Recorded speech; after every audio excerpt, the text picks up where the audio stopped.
Hello, everybody, and welcome to another episode of Boldly Going. And as I am Merlin, sometimes known as Joe, and I have the Film Fanatics here with me. I got Dan over there. Hey, hey. Justin over here. Howdy. We're discussing all things Star Trek, going through the various series, and we're going back to DS9 to discuss the Nagus, as it's called, specifically the Grand Nagus. And who wants to do the synopsis this time?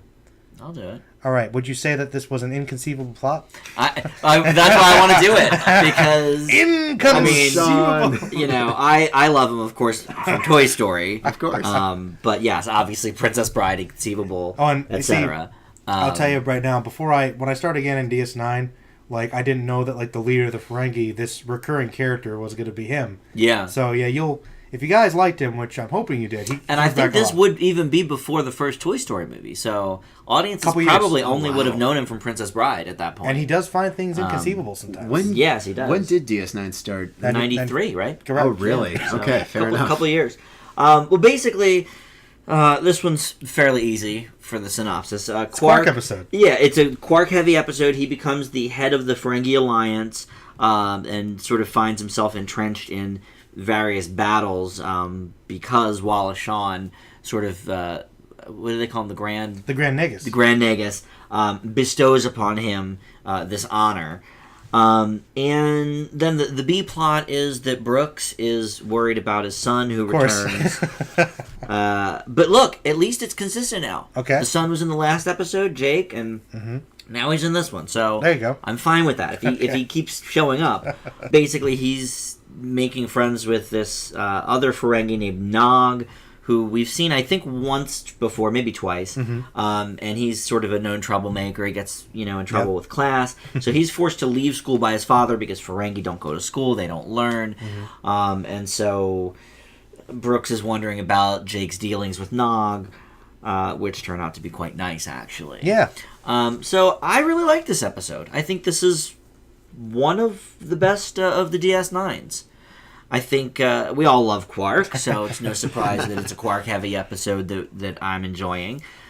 Loved Wallace Shawn. I thought the young actor playing Nog was very good as well. He is good. I like him. And yeah, he's. I looked him up actually. He's been in things. Didn't recognize the name. Last name's Eisenberg, but no relation. Oh, really? It's Aaron Eisenberg, and he apparently only ended up growing to 5 feet, which is how he plays this Nog character. Oh, really? He's been in some sci-fi things. I think you might have seen him in something recently. Yeah, what was that? You guys might remember Ender's Game, the little guy that goes out. Oh, Ender's Game. Yeah, he's 40 years old, but he's playing a teenager. Yes, Same that's guy. him. Little Okay, guy. well, that makes sense. Yeah, he's done a bunch of bit roles that I looked up, Wonder Years and some other things. But so I liked his character. I liked the actor. I liked his and Jake's friendship.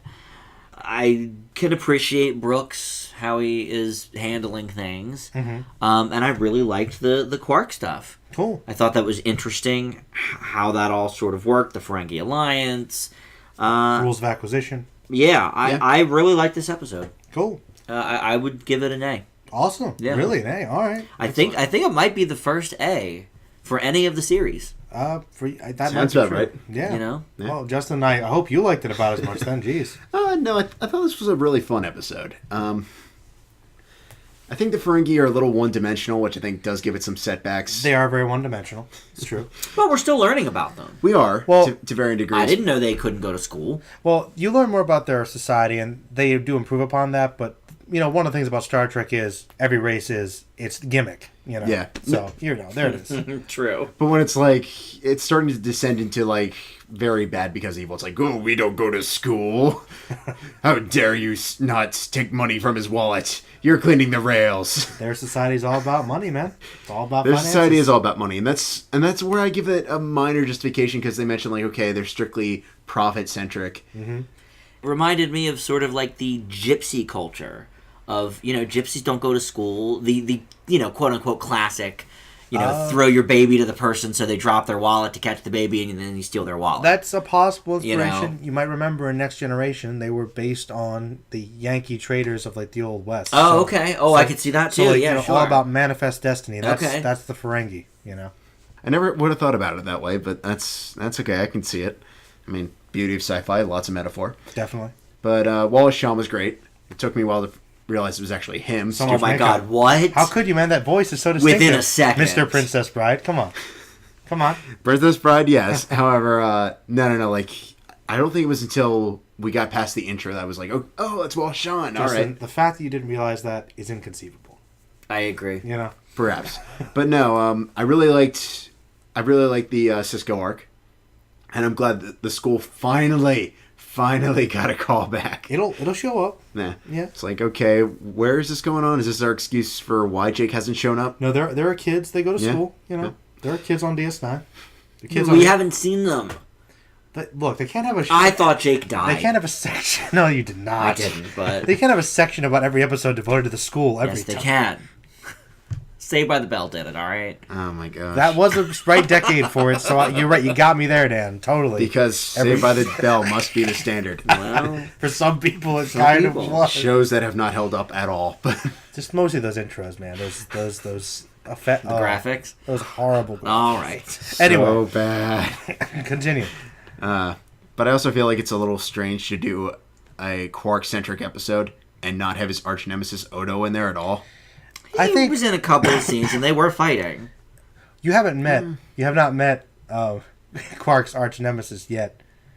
Okay, temporary nemesis. Can we agree on that? I would say they're, you know, they Rival. rival. They dislike each other, but I don't think they hate each other. You know, yet. Yet. know. All right, on that we can agree. But no, this is a fun episode. I don't think it's the most mind-blowing episode we've seen thus far, but I think it's pretty good. I leave this one the B+. All right. Well, there's definitely some things. I mean, I'll tell you guys right now that very much like the Q episodes are my favorite for Next Gen. I think the Quark and often the Odo-centric episodes I think are really some of the best for DS9 for totally different reasons. Quark's is usually more comical. Odo's usually very serious, but I think they have some of the best. But I think a lot of the centric episodes in DS9, when they focus more on each individual characters, like, you know, when other ones come up again, they're usually very good. DS9 is very good with that. But yeah, I think that with this one, you finally get to see something really meaty about the Ferengi, about their society. Yeah. The introduction of the Nagus, you know, is big for Quark and that responsibility. The after effects for this come up every once in a while when there's more focused things regarding the Ferengis. And, you know, in terms of the whole Nog-Jake thing, that also comes into play. Their friendship develops, and Nog not being accepted as much by Cisco and the Federation, you know, becomes a much bigger deal. And so that Prejudice subplot. prejudice, and yeah, I think that with Quark and his family, you know, they really do develop and they get to do some cool things, and you kind of get to see the beginning of that here. So it's really good. This episode itself is fun, but I mean, there are much better Ferengi episodes. I think it's very enjoyable, Okay. but it's very simple. So I leave it with the B+. Well, can I tell you one thing though that sort of pushed it over for me is Yeah, that go on. it really gave everybody something to do. I think for the first time, you know, you got O'Brien teaching the class. You've got Dax in the one scene with Brooks where she's like, you know, I've been a father 3 times and a mother 2 times over, and it never gets, you know, easier. And I thought that was a good line. The doctor who I hate was barely in it. So I mean, you know, I think it gave everybody something to do, That's interesting. Okay. whether it directly is involved with Quark or So not. are your favorite episodes of Trek are going to be the ones where everyone does something? Well, yes. I mean, Because some side Trek characters is a All team hands on deck. show. Yes.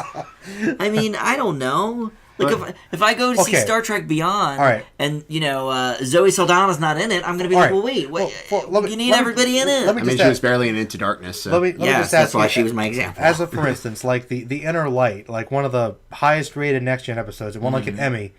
You know, it's on like another planet with just Picard, and the other cast members aren't in it. You wouldn't like that episode, probably. I mean, it depends. I would have to see it. If he's like- on another planet, then he's not on the ship, so maybe that would be all right. Yeah. Just like, okay, just a little can be harsh some for this whole- justification. Could you like maybe Data's stuck on a planet somewhere, or Spock? They got in the cast. Well, look, like I said, the Doctor's not in this one, but I don't like him, so I was fine with it. I mean, his sole Bye. purpose is Like- to keep hitting on Dax, so... Yeah, he sucks. So, you know, I liked that for the first time we're seeing sort of everybody playing to their strengths. Okay, that's fair. I like that. Yeah. Though I do have to ask, how long is it taking O'Brien's wife to be off the station? She does come back. It's not like the series ends and she's still like studying botany on Bajor. You know, she comes She's back. on a spaceship, right? Well, she's in deep space, and she It's not like a trip to the grocery store, Justin. No, Well, no, but they could, they have warp technology. I was gonna say it's like no, she comes back. Keiko comes back. Okay, she's the teacher. She's the teacher of the classroom. Well, I know that's why he's taking over temporarily. She will come back pretty soon, I'd imagine. Right. It's not like she's gone. I think there might have been some real reason, like off screen, why that had to happen. I mean, I remember them saying like, "Oh, she's off DS9," but I'm like, okay. I mean, I could see like 1 to 3 episodes where look, just because you're okay, some people might be like on the station because they were ordered to be there. It's their duty. It doesn't mean they necessarily have to stay there for all the reasons. They can doing other things. You go on vacation. But I mean, like, I don't know. O'Brien's like the engineer guy. Yeah, he's the engineer. They don't The dude is busy. Yeah, that's why he's there, and he's so busy that even when they're at home, he might not be able to do stuff with her as much. That comes up later. Yeah. That's why Scotty's single. Jordy's single. There's a reason for it. Many people. It's hard out there for an engineer in Star Trek. It's a demanding job, man. Things explode. You gotta keep the shields up. But that was the final one for me. What a good one. And I really liked it. It's a very good one. I love the Ferengi episodes. The Quark episodes are great. They're a lot of fun usually. Mm-hmm. They really are. And I'm glad you guys really liked it. It's always good to end on a good note like that. And if you guys like this one, let us know. And let us know about other episodes. Next time we're talking about Voyager. So that's... hey, I liked the last Voyager. That... A lot. You never know. That could be Sometimes good. we win. We'll see. We'll see. Janeway's okay. It's happened twice, give or take. Yeah, 2 in a row would be rare, but, But hey, no more Enterprise. It's been decided. No, I'm not doing that again. All right, everybody. Say goodbye. See ya. Take a sip.